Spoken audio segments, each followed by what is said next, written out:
The year 2022, this year is a year that we have framed around this thought of planted and flourishing. Have you seen our artwork, by the way? Have you stepped back and just sort of had a look and taken it all in and kind of figured out what's going on in the image there? That's so cool. Belinda painted that. Belinda, thank you, Belinda. You weren't here last week or the week before when we were kind of talking about it, but she painted this 5 years ago for us for this year, so currently consulting with her at the moment for next year's theme. See what paintings are in the archive, and so this year is a year of being planted and then flourishing. We've talked a little bit about being planted in the house, and today I just wanted to do my best to explain how flourishing works in your life based on my experience. And I think it's a great day to be talking about this because it's Mother's Day today, and mothers that mother May 8 today, Mother's Day, and what every one of us and how we can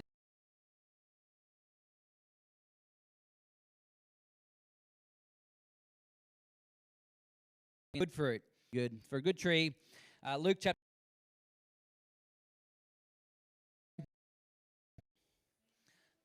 Heart, the mouth speaks. Did you realize that your life is built on your, even strangers, is what your life is built on, these relationships. So let's just call it your world. Your world. Now, when we talk about the world, and we pray this prayer with our children, I'm the head and not the tail. I'm above and not beneath. I'm a leader of people, a follower of Jesus, and I'm going to change my world, okay? Which doesn't mean that they're going to change the entire globe, okay? It just means their world, which is their relationships. So the strength of your relationships depend on how you build them. Makes perfectly common sense, right? And how you build them, in turn, ends up building you, or your life, or your world. So your life will continue to be changed the more opportunities you get to respond with a generous attitude.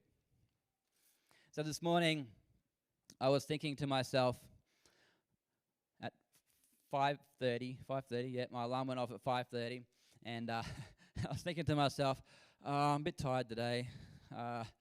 Might just stay in bed today, and so I did. I pressed snooze. Bad discipline, I know. I pressed snooze 3 times. Right? So at 5:54, I finally got up. But I was thinking, you know what? I'm just tired today. I feel like I should just stay in bed and not go to church today. And it's Mother's Day, and you might be thinking this to yourself. It's Mother's Day, and I've just had a fantastic breakfast in bed that my children prepared me. And now I just want to roll over and kind of like go back to sleep. But you're all here. Look around you. You are all here. You're all here, and there's people online joining us that are also kind of here, but they're still in their pajamas, so that's half and half kind of here. But you're all here. So have you ever gone through a tough situation where someone maybe said something nasty to you, and they pointed their finger at you, and they looked like this lady? Next slide. Where this person said something nasty to you or about you, or maybe you were this next person and you went through a situation where you were counting on someone and they let you down. Right? Or have you ever gone through a tough situation where someone gave you the opportunity to get offended?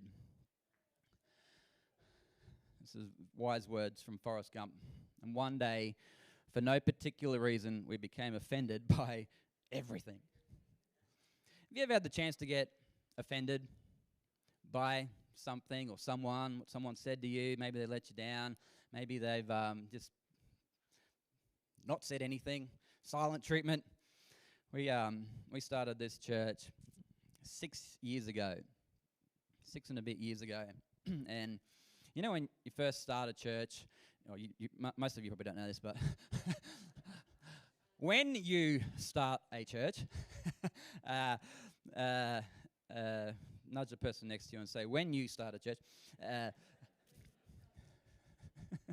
when you start a church,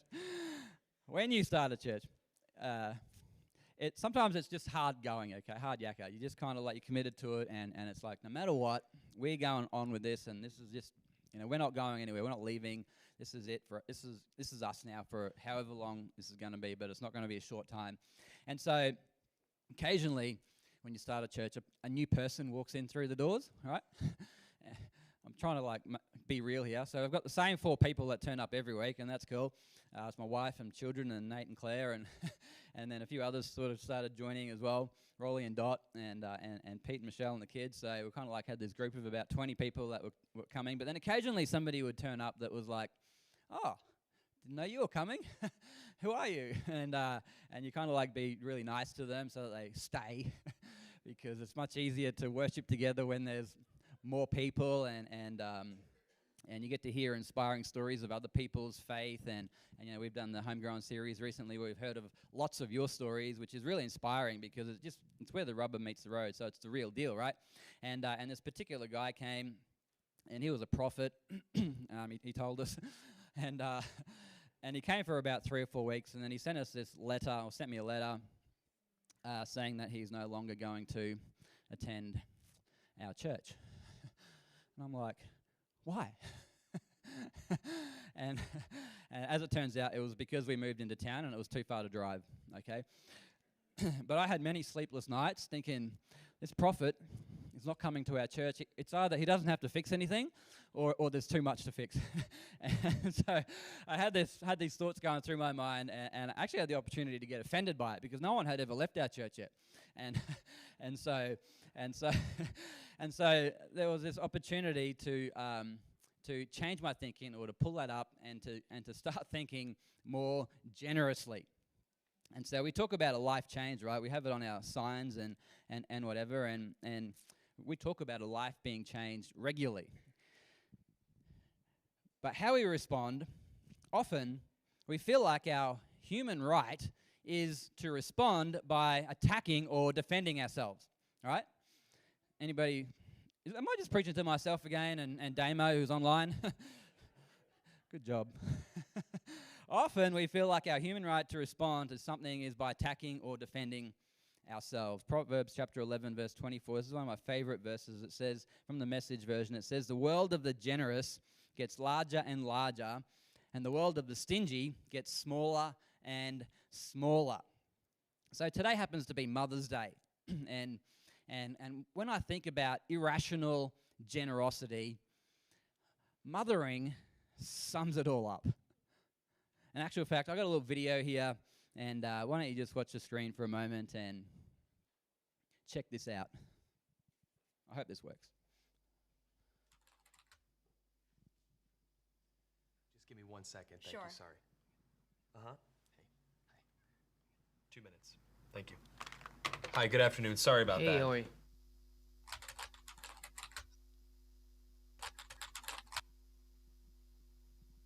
Hi, nice Hi. to meet you. Nice to meet you as well. Have you ever done one of these interviews over the camera before? No. Well, let me tell you a little bit about the job to get started with. It's not just a job, it's sort of probably the most important job. The title that we have going right now is Director of Operations, but it's really kind of so much more than that. Responsibilities and requirements are really quite extensive. First category for the requirements would be mobility. This job requires that you must be able to work standing up most or really all of the time, constantly on your feet, constantly bending over, constantly exerting yourself, a high level of stamina. Okay. That's a lot.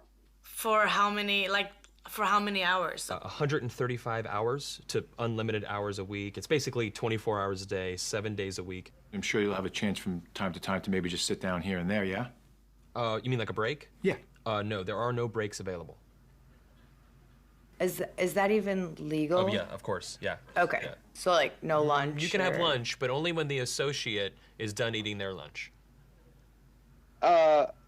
I think that's a little intense. No, Not possible. that's crazy. Now, this position requires excellent negotiation and interpersonal skill. We're really looking for someone that might have a degree in medicine, in finance, and the culinary arts. You must be able to wear several hats. Associate needs constant attention. Sometimes they have to stay up with an associate throughout the night. Being able to work in a chaotic environment, if you had a life, we'd ask you to sort of give that life up. No vacations. In fact, Thanksgiving, Christmas, New Year's, and holidays, the workload is gonna go up, and we demand that, with a happy disposition. That's almost cruel. That's almost a very, very sick, twisted joke. But when there's time to sleep or... Oh, no time to sleep. Yeah, all-encompassing, almost. That's exactly right. 365 days a year? Yes. No, that's inhumane. That's very insane. The meaningful connections that you make and the feeling that you get from really helping your associate are immeasurable. Also, let's cover the salary. The position is going to pay absolutely nothing. Excuse me? No. Nobody's doing that for free. Yeah, pro bono, completely for free. No. What if I told you there's someone that actually currently holds this position right now? Billions of people, actually. Who? Moms. Yeah. Yeah. Moms. That's awesome. Oh. And they meet every requirement, don't they? Oh my God. Moms are the best. Yeah, there's no pay. They're 24 hours. They're always there. Now I'm thinking about my mom. Yeah, and what are you thinking about her? I'm thinking about all those nights and everything. Thank you so much for everything you do. I know it doesn't seem like I appreciate all of it, but I definitely do. So, Mom, I want to say thank you for everything that you've done. I love you very much. You've been there through thick and thin. My mom is just awesome. She's awesome.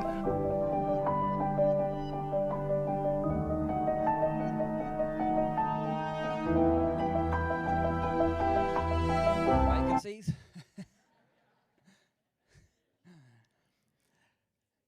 I was reading the word for today, and I thought, I wonder what they're going to write for Mother's Day. There's no assignment on earth that requires the array of skills, understanding needed by a mum in fulfilling her everyday duties. Stop and think about what the job involves. You must be a resident psychologist, resident doctor, theologian, educator, nurse, chef, taxi driver, fire warden, occasionally a police officer. Try to imagine what it would cost you to go out and hire all those skill sets, and even if you could, how would you know you could trust them?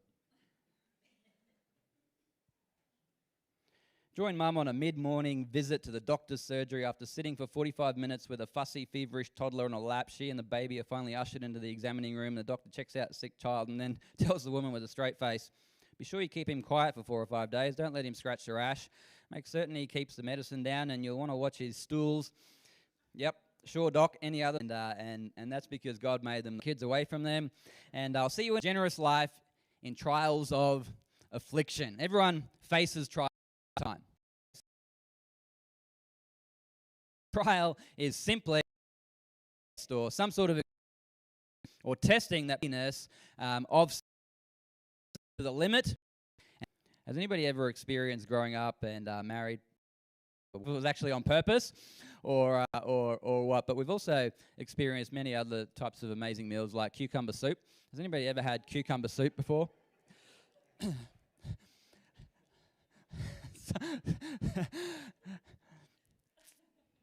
But I know that sometimes we can be lacking in all sorts of areas in our lives, right? And it's a little bit troubling sometimes if we're lacking in kindness, when it seems as if there's no way out and no means at all to get through whatever you're going through. But they're the times that when you step up and you be generous, it's one of the most rewarding times that you'll find in your life. When you're a giver, when you are facing times of lack. You know, sometimes you just feel totally emotionally spent, exhausted, right?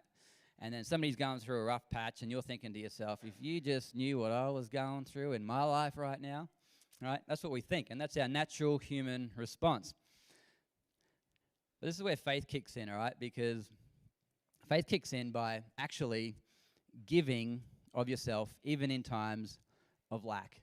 Being generous, spirited. God is when you feel like there is no good reason why I should give anything of myself, other than when there's no good reason other than God has instructed it and has asked us to do it, to step up and to sow into His kingdom, whatever that looks like, which results in a greater faith in your spirit and a greater awareness of the generosity that is actually within you.